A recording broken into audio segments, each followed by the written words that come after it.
kick it off for us.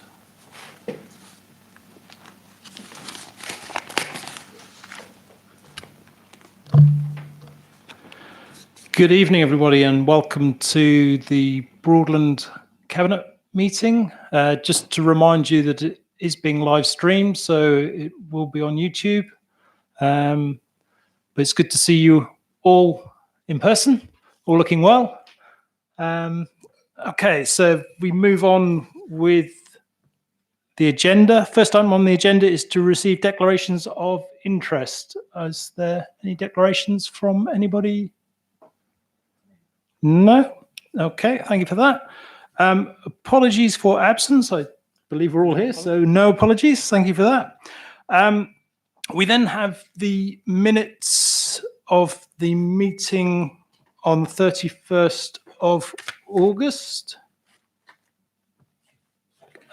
First of all, I'd just like to take those minutes for accuracy. So if there's anything in there that we feel is incorrect or wrong, or we need updating, if you can let me know. Judy? Thank you, Chair. I think there is an omission to the minutes, and I would like to add to the paragraph on top of page 59 that, however, members reaffirm that they wish to move to a full waste collection service as soon as possible, and they look forward to receiving a report at the earliest opportunity, which is likely to be later this year, which would outline the transition and the implementation of the waste contract for food waste. I think that's the point I'm trying to make, is that we were talking about food waste. Yeah, so the paragraph itself talks about food waste, and and what you're saying there is just to update the minutes to reflect the intention of moving to full food waste across Broadland as soon as we possible, can. But we've got to be very wary about the new burdens funding. So if we are eligible for that, I think we should make sure that we can get it. Okay. So, and I think if my memory serves me right from that meeting, I think, Jamie, you were keen to get that report for us and bring that forward later in the year. That's okay? Yep. Okay. So there's an amendment to the minutes there. Is everyone happy with that amendment? Yeah. Okay. So we'll just add that in, if that's okay, James. Thank you for that. Anything for anybody else? No? Okay, good. Matters then arising from the minutes. I guess we're still on food waste. So Judy? Oh, yeah. Yes, we're still on food waste. And because by using HVO fuels, it will make a good impact on, obviously, on our green agenda, we would like to see the report, or if it can be done before, to describe the use of HVO fuels and how they are used to reduce CO2 and particle pollution. Look at the fuel bill, and whilst we've said that this is 50, we will be paying an extra 50,000. How much of the fuel bill does that impact? So we need to understand that. And what could we only use HVO fuel? And it's how much the 50k is the difference between the diesel, the normal diesel, if I can say normal diesel, and the HVO fuel. So I'm not sure how many gallons or that equates to. And so we'd like a report on that. Okay, so I'm looking at you again, Jamie. Is that something we can pick up either as part of the report you're already bringing forward, or as a separate report that just then picks up and helps our understanding on HVO? What's that? Hydrated vegetable oil. That's the one. Wow, rolls off the tongue. As far as, because again, I think in our report we had last cabinet meeting, it talked about it reducing CO2 by 90%. 90% and particle reduction as well. And I think this could have a big impact for us across the district. So it's understanding, I guess, where we sit at this point in time against where that's going to. So what would it take for us to make a significant difference or not? And is this a space that we could do that? Yeah, of course, Chairman. Happy to take your steer. If you're content with it being part of the same report, I guess that would be an easy way to funnel all that activity into one place. It's a very technical question, and I'm not equipped to answer it in the detail I think you're after right now. So it's probably better to bring back something more informed at that point. If you're content with it being the same report, though, Chair, that would probably be my preference. We've just thrown you the curveball, so whatever works as far as how we can bring that back. Let's go with that. We'll make sure we're looking already for the appropriate date for the forward plan for the report just commissioned. I'll make sure the team pick up that issue in the same report. Yeah. Brilliant. It just then will give us the information, hopefully, that will make us can make some sort of environmental choice around the impact that may or may not have. So thank you for that. Good. So we'll do that. Okay. I think that then moves us on perhaps to the big matter arising, which is we'd quite like to know who bidder C is. So I think I'd ask the portfolio holder to let us know. Anyway, right. I'm very pleased to be able to tell you who the successful tenderer is. Where for a long while we've talked about them as bidder C, and bidder C is Veolia. Okay, thank you for that. So the portfolio holders just confirmed that the bidder C that we awarded the contract to is Veolia. Okay. Any other matters arising for anybody at the minutes? No? Okay, so that moves us on then to item 5, public speaking. I don't believe there's any. There's no public speaking, Chairman. We have a non-cabinet member in the room, so should you wish to speak or say anything, let me know, and if it's appropriate and I will let you in. Good evening, Steve from ONS. So, as usual, is there anything you want to say just yet, or do you want to come in as we go through the agenda? The agenda, again, to save your time here, I'll only make comment on the amendment that we're putting forward, which is on transport for Norwich, and just one other comment really on the food waste.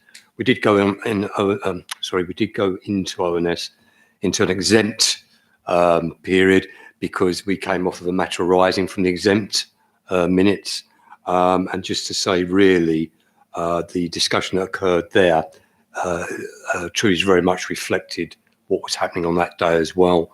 We did discuss as well with the officers there that a full report will come back for cabinet and before February or by February.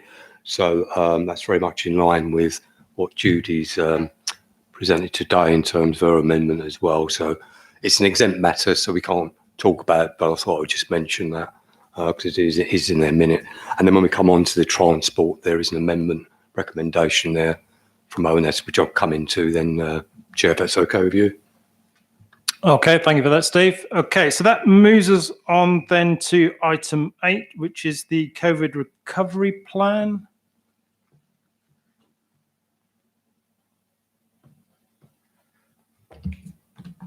Which I believe sits with me rather than the finance portfolio holder. So again, thank you, Jamie, for bringing this back before us. We have here the update on the COVID recovery plan. I guess I just hand over to you to introduce it, if that's okay. Thank you, Chairman, and good evening, everyone. So, this report follows in a sequence of reports around COVID recovery. Those are listed in the report itself. The most recent of which was a report received by Cabinet and endorsed in June, I think it was, of this year. So quite rightly at the time, Cabinet offered the challenge of understanding how actual costs as opposed to budgets would be allocated between the two councils and across the one team. Never wishing to miss an opportunity to appraise Cabinet of our progress since June. I've also used the opportunity to just highlight a few of the items of which we've made some really good, solid progress. For your information more than anything, but Appendix A is where the meat of the report lies. You can see there an itemised list which aligns to the report in June, which offers both the budget, where we are seeing progress, where there's a spend against that budget, and then the intended logic for apportionment of costs and where that deviates from the 45-55 standard approach. There's a few lines in there to explain why that might be. So, Chair, I didn't really anticipate saying any more than that by way of introduction, but more than happy to try and take any questions. Okay, thank you for that, Jamie. And yeah, I did note at 3.2 the updates, so thank you for that. That was useful to see those in there. Are there any questions coming up from this, Trudy? Yeah, thank you, Chair. I don't know how best to do this because I've got a few. I don't know if you want me to run through them all and if that's all right. On page 9, 3.4, organisation and governance, 3.41, the second bullet point, I just think there's probably something missing there because it just says council tax. It doesn't have any explanation behind it. So I should imagine that just needs updating, reflecting what should actually be there. Then in 4.1, obviously there's quite a lot of unring-fenced COVID grant there, underspend, and I'm just wondering if we've got any time constraints. So we've probably discussed this before, but I think it should, if there is time constraints, it should be mentioned in there and maybe be in the risks, actually, even risk section. Then moving down a bit more. Sorry about this. Just the young person mental health support. Again, I'm not sure if the wording is just incorrect in the final column, because although it's 50% allocation, it says that the contract is between the YMCA and Broadland Council specifically, rather than it clearly is both councils because on the left hand. So I just don't know if the wording's incorrect on that final column. And then thank you for obviously changing the splits, the 45-55 as mentioned in June. But the table actually, although you've mentioned 45, the financials are exactly the same as they were in the June one. So the split hasn't been done in the financial columns. I know eventually it would get done when it comes through to it. But actually, I wonder, is that going to affect our underspend? Because is it going to increase our underspend if those amounts are altered? So they were my comments. Thank you very much. And I'm now very much regretting not bringing a pen and paper to the table. So you'll forgive me if I forget one or more. So yes, council tax should have a sentence after it. You have my apologies for that. That's entirely my error and my lack of proofing. So sorry about that. The second point, Trudy, remind me, sorry. The underspend of the unring-fenced, whether we've got any time constraints or on it. Thank you. My understanding is not. I'm looking to Rodney. He's giving me the thumbs up. No, there is no time factor to that, which is different, obviously, to the Containing Outbreak Management Fund, where we know there is some degree of pressure, although it's unclear still from government exactly when that money would need to be spent by, over what duration, and to what extent government will be looking to recoup if there is underspend. So that's an ongoing conversation with Public Health, Norfolk, and through them with government. The third point, Trudy, sorry. As long as the YMCA, where it says it's the contract is between YMCA and Broadland Council specifically, yet it is obviously quite clearly it is both councils and we're only paying 50%. So I just wondered why that contract, is it that it's a separate contract? There are two there are two distinct contracts with YMCA, one for Broadland Council, one for South Norfolk Council, and we've treated them as separate contractual league entities. Clearly, it's in real life terms because we act as a single team and they are dealing with us as a single point of entity. Things become a little bit more blurry in practical terms. Yet, I suppose the solace is that Broadland Council can hold the YMCA to account for the terms of the contract, the spend of the money, and we can follow that through. I'd also add that it's at the point of writing this report, the actual service itself has only been operational for around 5 or 6 weeks, and it's still early days in terms of bedding in, seeing referrals. But, via the portfolio holder, which I think in this case would probably be Fran, will of course keep Fran appraised of progress and the number of people we're supporting by that contract. And the fourth point I can remember. You're absolutely right that the table, and intentionally so, is written to reflect the indicative budgets from the previous report. I didn't want to confuse by introducing different information. And as we are still working through a number of these different lines of items, there is still spend to account for. So please have assurance that we'll apply the factor of apportionment as indicated in the report.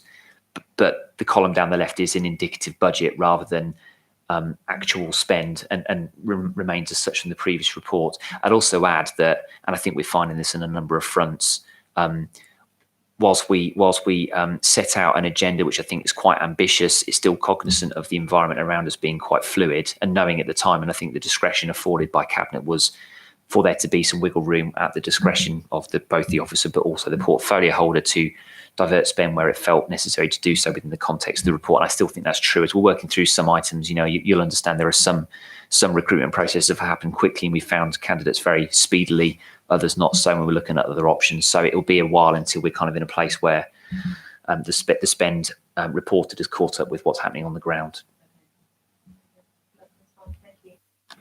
Okay, thank you for that, Tree. Just following on from that, Jamie, with the aspect that Trudy raised there about the underspend, is there a point where we can review that underspend to ensure that we're making most of the funding that we've got? Because there may be more things that we can do.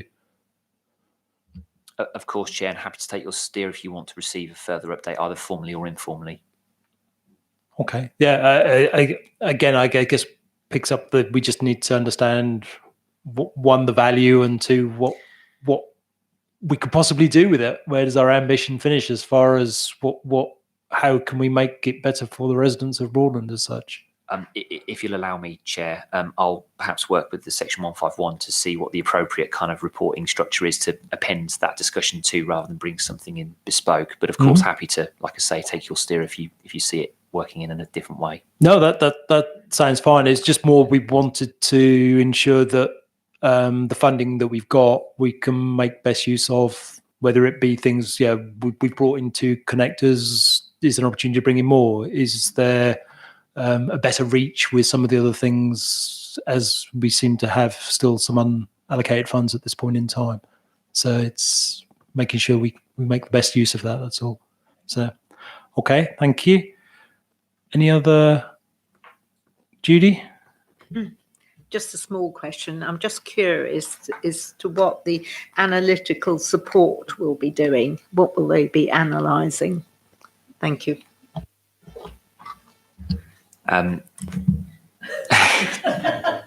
So it wasn't intended to be a comedic pause. I'm sorry.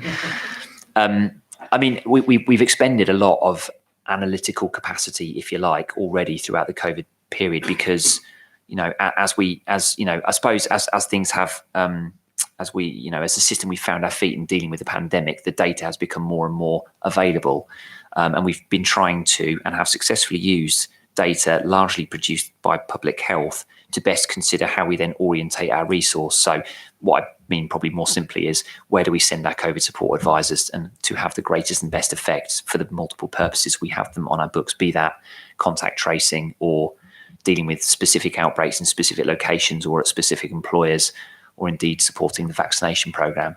So I wouldn't underestimate the amount of analytical capacity that has gone into and still continues to go into the programme. And it also affords us opportunities to think about how we best support things like the vaccination programme going forward, knowing particularly that we have some latent lack of take up with younger populations at the moment compared to where we are with the older populations, notwithstanding that the older populations went first. So I still think there's more work to do in that territory, and that's what I think we'd intend to use that resource for. Thank you for that. It's again, something just jumped into my head, so I just thought I'd ask the question around the announcement today that was made with the additional booster coming later in the year. Is there anything on that we may need to pick up on? Yes, Chair, and I think we'll see what we can do to support the NHS, given it's predominantly their programme. But we'd obviously all be keen to see uptake being as healthy as it has been throughout the first round and second round of vaccinations. So we'll make that offer, and it would feel an entirely appropriate use of both our COMP funding and also our COVID support advisors' support. So we'll seek to do what we can. Thank you. That's good to hear. So thank you for that. Okay, so any other questions? No. So the recommendation is on page 11, which is 7.1, which is actually just to acknowledge the content of the report, which I think we have done and gone through. So thank you, Jamie, for producing that for us. I just check with the monitoring officer. I don't need to do anything else other than acknowledge it. No. Okay. So thank you for that. Thank you, Jamie. That moves us on then to item 9, page 17, Transport for Norwich Strategy Consultation Response. So, Sue, are you going to introduce this first, or did you want the officers to go first? I'm happy to go first, if that's okay, and then I'll pass it over to the officers for any questions from the Cabinet, okay. if that's okay. Thank you. That gives them a chance to come and join us then. Whilst they're joining us, I'll get on with my what I would like to point out. I won't go through the whole report and response, but I will just point out a couple of important comments, starting with the background. As stated in page 2.1 of our papers, Norfolk County Council maintains a suite of documents that set out transport policies for Norfolk. Included in these documents is the local transport plan, supported by a specific strategy for the Norwich area, the Norwich Area Transport Strategy. Norfolk County Council has recently reviewed the local transport plan, and the new version of that plan is expected to be adopted in due course, subject to the agreement of Norfolk County Council's full council meeting in September. It will be known as the Local Transport Plan number 4. Once adopted, the Transport for Norwich strategy will replace the Norwich Area Transport Strategy. As stated in page 18, 3.2 again, the production of the Transport for Norwich strategy will ensure transport policies remain up to date. As stated on page 19, 3.5, the proposed vision, objectives and long-term aspirations are set out in the Transport for Norwich consultation documents, where we can find the core policy message to which the strategy seeks to cover within the environment, the economy, social health, equality and technology. And just another couple of points that I needed to just bring to your attention is that the Norwich Area Transport Strategy has a defined boundary which was coterminous with the Norwich plan, Norfolk area, Norwich plan area for the Transport for Norwich has set out, the Transport for Norwich has less of a definite boundary in the sense that it focuses on Norwich and the strategic growth areas around it, but also specifically recognises the need to take to account how many managed movements into this area from the rest of the county and beyond. And ONS asks Cabinet to consider re-emphasising a couple of elements of the response, specifically the importance of connections between rural areas and Norwich for those seeking access to employment, education and training, particularly where there are currently limited transport opportunities other than private vehicles, whilst relating more to the local transport plan than the Transport for Norwich strategy, noting that access to transport services in some rural areas are particularly limited and re-emphasising the importance of improving connections between rural areas and services in larger settlement or built-up areas. So the response to Broadland District Council to the Transport for Norwich Strategy Consultation is covered in Appendix A, pages 22 to 32. And this is where I'll hand over to Paul Harris to answer any questions that the Cabinet might have in relation to our response. Okay, thank you for that, Sue. Over to you, Paul. Thank you, Mr. Chairman. I don't have a huge amount to add. As you'll have seen, the response is very much set out as the Council's response to individual sections to the documentation that's been published. Perhaps it might be useful for me to just sort of encapsulate what that response entails before any questions are asked, and obviously happy to pick up any questions. So really the sort of key issues picked up in the response is ensuring that the strategy continues to meet everybody's needs, picking up on the issues of rural and fringe accessibility and the need for ongoing access into Norwich. And you'll have noted from the response, we've encouraged the County Council to take into account issues such as rurality, health, low income, poverty, as part of the Equalities Impact Assessment, which follows the best practice that we've adopted as a council and should ensure those items are taken up. We've asked to ensure that the impact of any further general traffic restrictions are understood properly as we move through from the strategy into the action plan that will follow it, and we'll detail the particular interventions underneath it. We've emphasised the importance of high quality transport options to support areas of major growth. Clearly, this is one of our key areas where we can be habit forming to new residents moving into those properties, which gives us the best chance of getting that change towards sustainable transport. Maintaining access to the city centre for those with mobility issues, and I mean that in the sort of widest sense, so those that don't have opportunities for alternative transport options or they don't work for those for particular reasons. Ensuring that interventions are phased effectively and in accordance when alternative transport choice is available, and indeed ensuring that the implementation of local transport plan objectives, so the policies that cover the wider area of Norfolk rather than this more focused strategy, aren't left behind. They continue to be important for us for the wider rural area, and making sure that there is a dovetailing between those interventions in that wider Norfolk transport strategy and this plan. An example might be coordination between the electric vehicle strategy, or, as we've picked up and was emphasised by the Overview and Scrutiny Committee, implementing local transport plan policies around rural and urban accessibility and connectivity.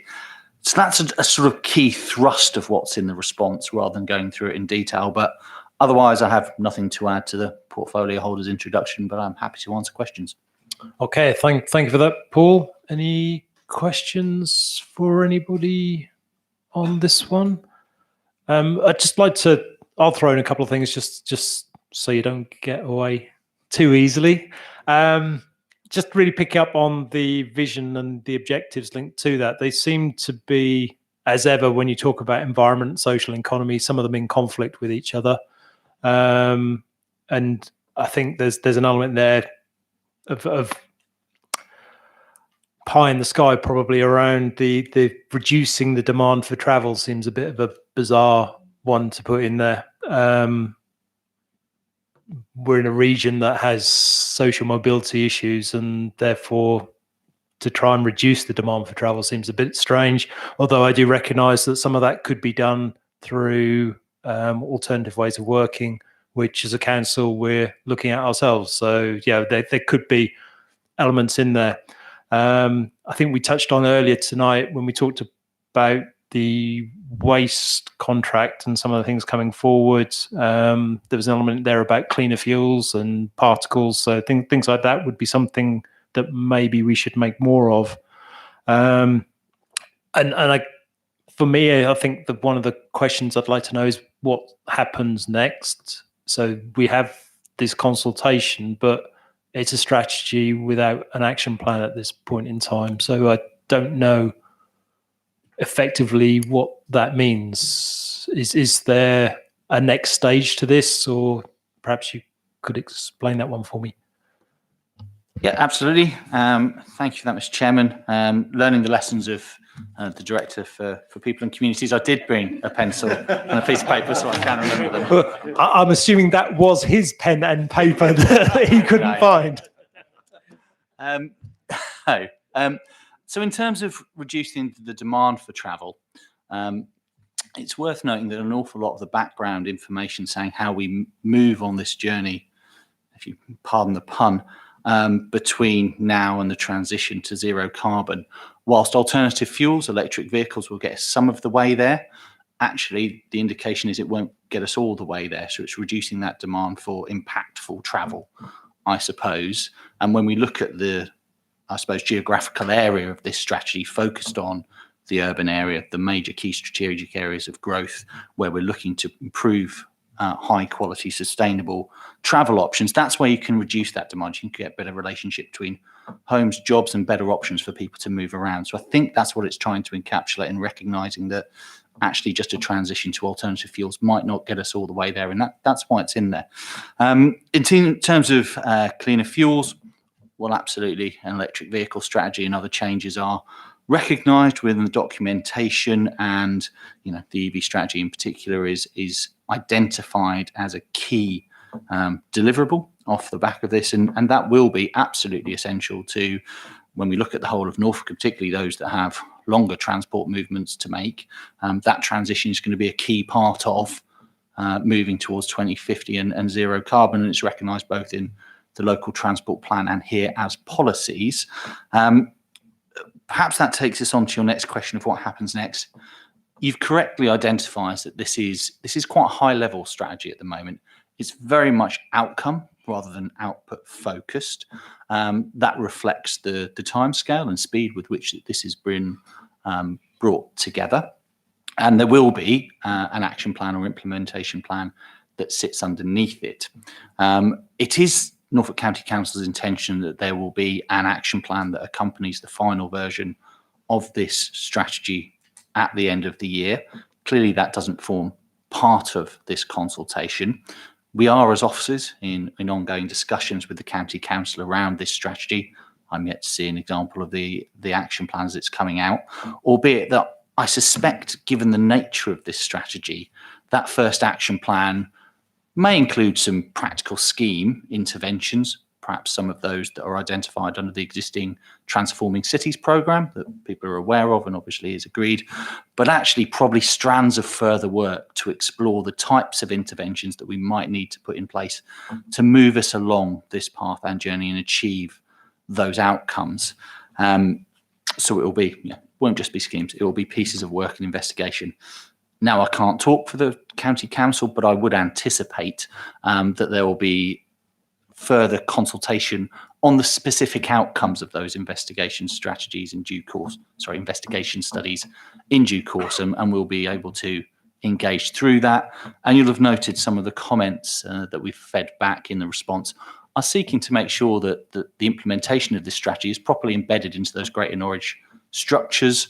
Obviously, that gives us an ability to speak jointly, which is a great thing in terms of speaking to government about funding, but actually use our influence to get a shared strategy that we can all agree with on the ground, if that helps. Yes, it does. Thank you. Because I assume some of that will feed into the Greater Norwich Growth Board and probably seek some funding around doing some of those things as it moves forward and identifies what those actions should be. That's what I would expect and what we're asking for. Clearly, it's a county council strategy, but that is what we're seeking. Yeah. Okay, thank you for that. Steve, you wanted to come in, and then I'll go back to Sue.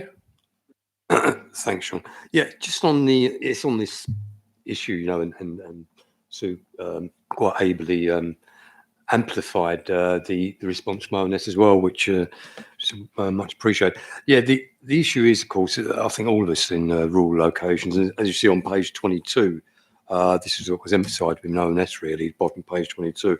We have larger and smaller rural communities as well, and there's a great difference between those as well in terms of being able to transport in and accessibility of buses.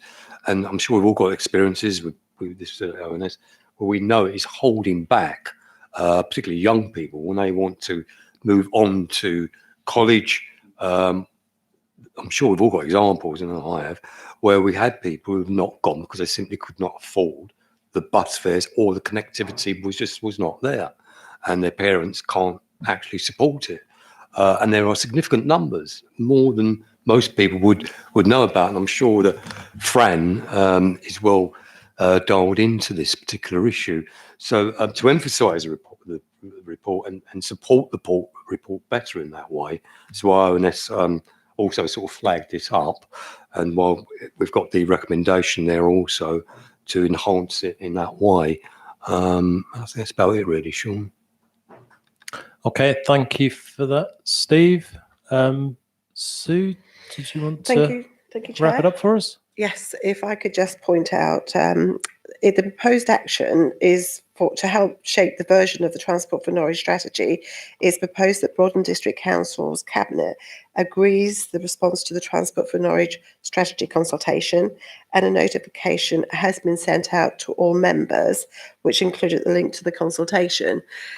I just need to, the proposal is that the recommendation that the Cabinet should agree the proposed response to the transport, but I would like to make an amendment if possible, please. And I would like to say that the Cabinet notes the report and feels that the response should be post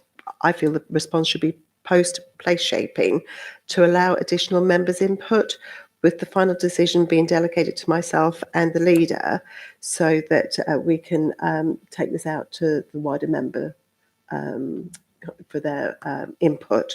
It is very important that we cover all of these points. As Councillor Riley said, we need to make sure that we've taken all of our members' points into consideration. By going to place shaping, that will give them the opportunity to feed in some more. Okay, thank you for that. So if I've heard that correctly, the amendment is to allow a wider member input to what at this point in time is predominantly an officer-led response. So that will enable it to go to place shaping before ultimately sign off.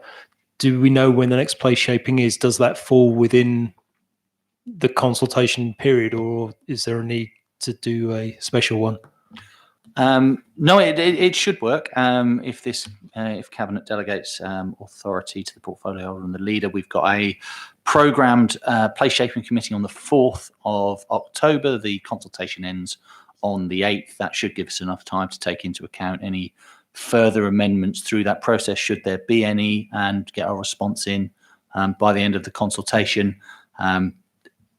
For a number of reasons, it is important that we support the County Council in moving this transport strategy through. So it's important we hit that deadline, but it does look like committees are falling suitably, so we can take it to place shaping.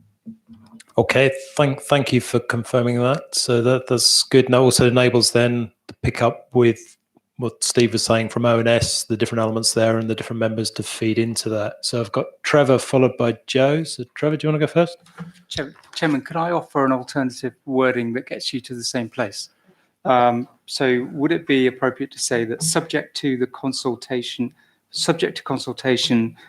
with the place shaping panel, that Cabinet delegate the final response to the Director of Place in consultation with the portfolio holder and leader, it being normal to provide the delegation to an officer in consultation with the members?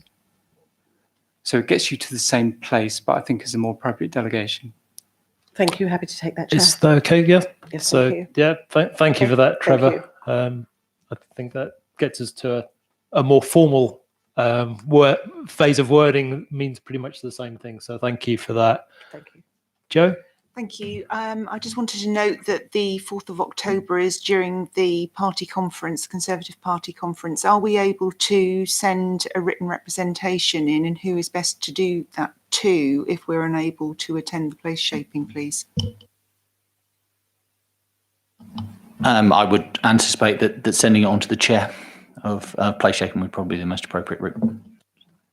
Yeah, no, I would agree that that's probably the best way to bring that in. So that would be John Ward as the chair of place shaping. I'm sure he would make sure that then that was fed in through Paul. So, okay. So we have a recommendation as amended. Do you need Trevor to read it out again? And I guess I'm looking at James. Yeah, I think I've got it. Yeah, okay. I'm Report subject to the consultation with the place shaping panel and the cabinet delegates.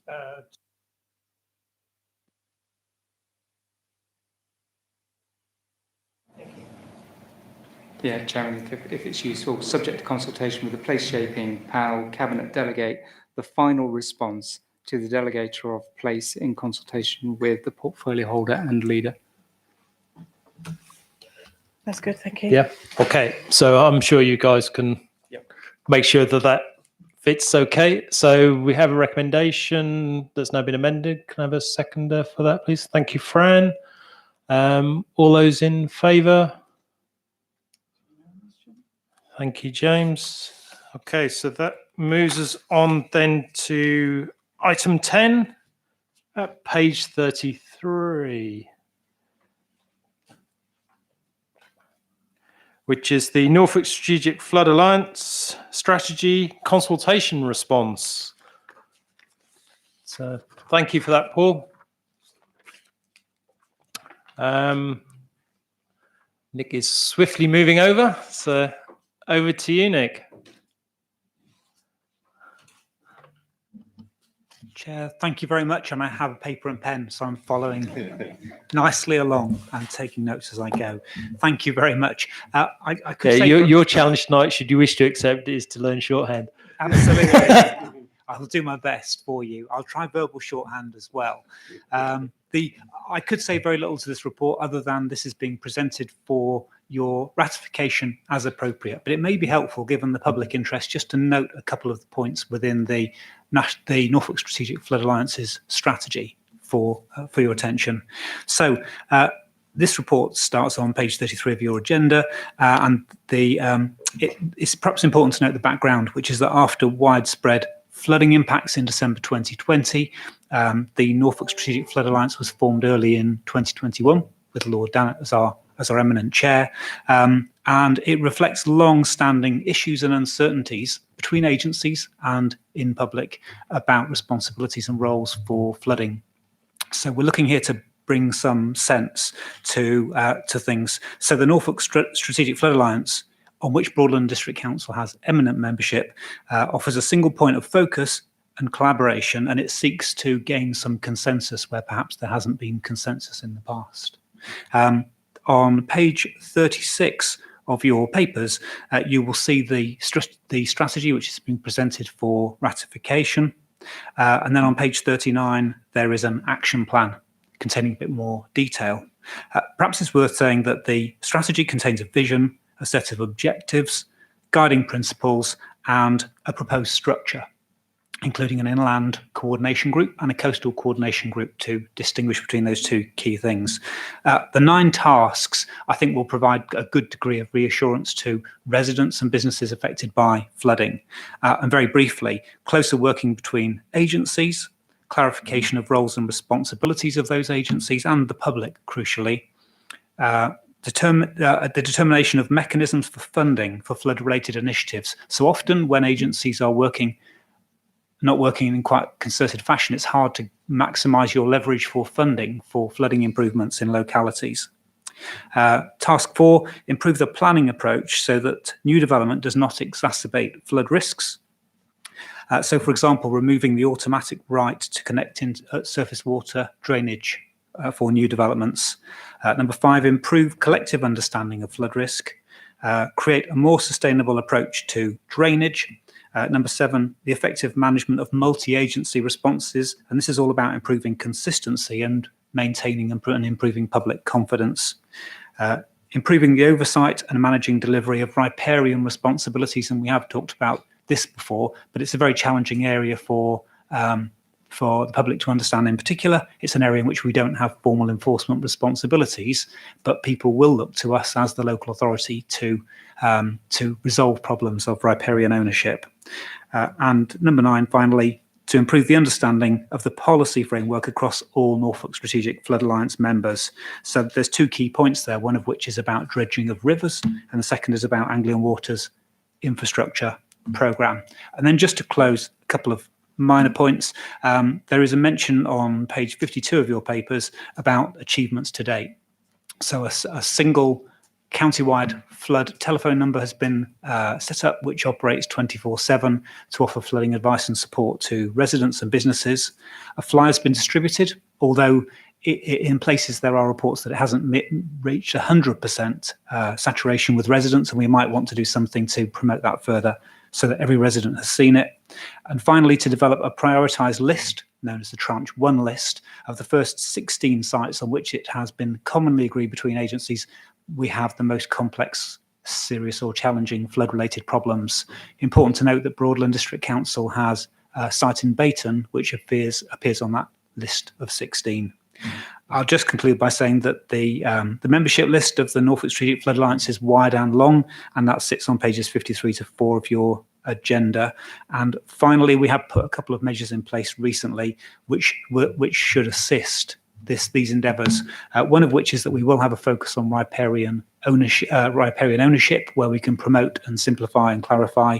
And secondly, we will have an additional element of response when flooding does occur going forwards. I've said enough, so I'll stop there. Thank you, Nick. Open it up for questions. So, Joe? Thank you, Nick. I really appreciate this report, and I think it's a really good idea to have this coordinating the flood response. And I actually sit on Water Resources East for the Broads Internal Drainage Board, so I understand how important it is. On page 43, under task 3 in the left-hand column, it says to determine and implement appropriate mechanisms for funding flood-related initiatives. What is the implication to the council for funding some of this scheme, please?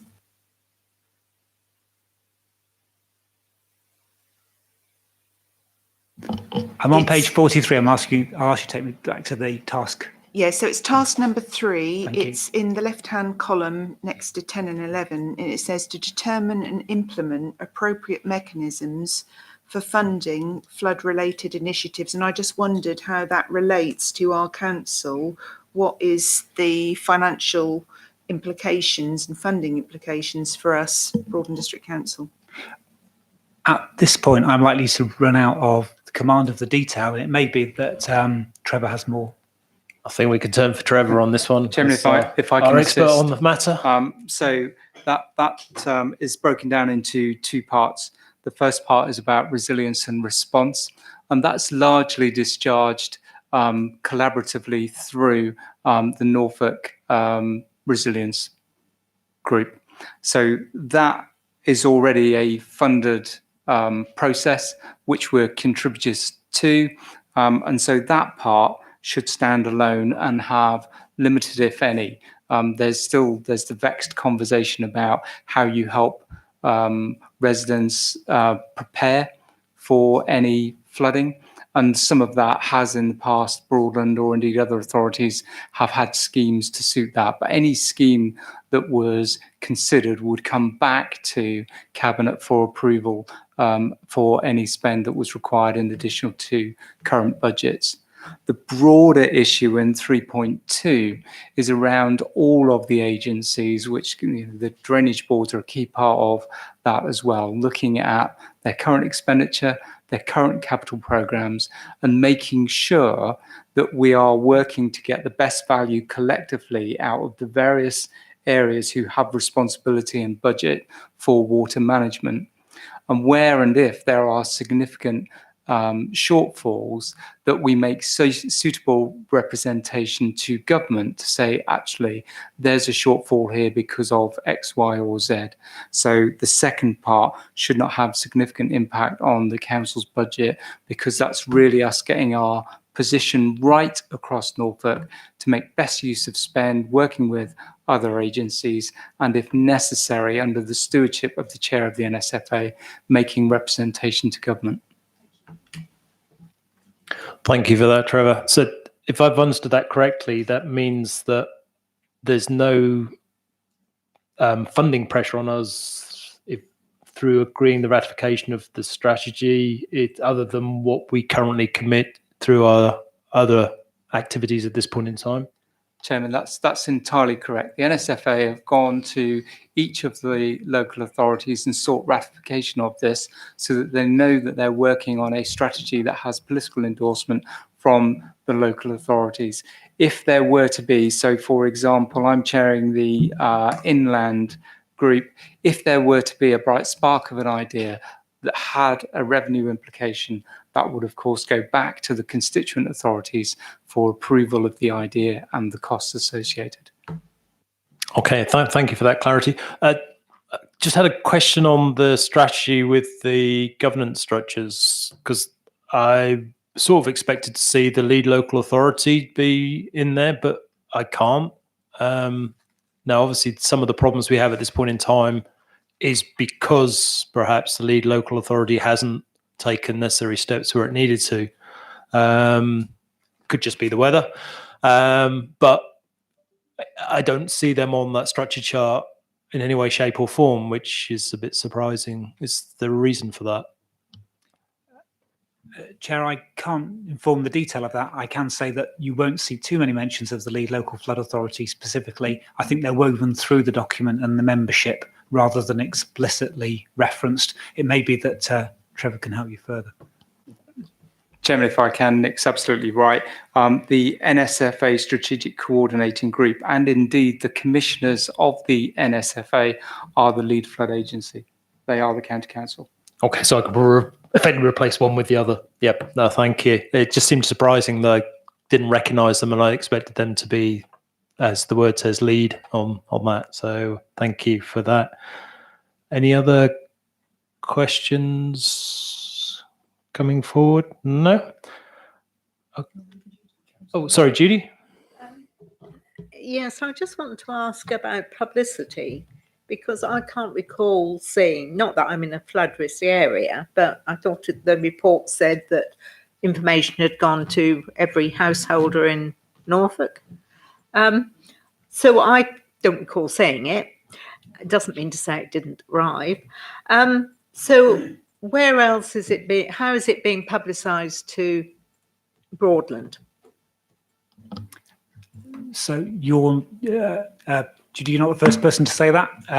As with any correspondence going to over 900,000 residents and through their letterbox, there are reports that it hasn't arrived in some places, but there have been several channels that have been used. So social media, traditional comms release, and then the leaflet itself. It may be helpful in order that we can best assist our residents that we include it, for example, in the winter edition of the Residents magazine. We could do that verbatim. We could put a copy onto our website if it's helpful. So yeah, there have been reports to that effect, and some of the parish and town councils have remarked on whether individual clerks have seen it as well. So I hope that's helpful. I think it's essential. It should be on the website, definitely. Okay, thank you for that, Nick. Thank you, Judy. Trevor? Chairman, I'd also at this stage like to commend the Norfolk Prepared website, which is the website of the Norfolk Resilience Group, which has a copy of said leaflet and other useful ways to support communities. That's the norfolkprepared.gov.uk, which again is a useful site for residents or indeed members and residents to look at. Thank you. Yeah, it'd be useful to put a link on our website that takes you to that place rather than just replicating. So yeah, it's a good idea. Okay, if there are no other questions, the recommendation is at 8.1 on page 35, Cabinet to ratify the Norfolk Strategic Flood Alliance Strategy as set out in Appendix A. So I'd like to propose that. Okay, so it's been proposed and seconded. All those in favour? Unanimous, Chairman.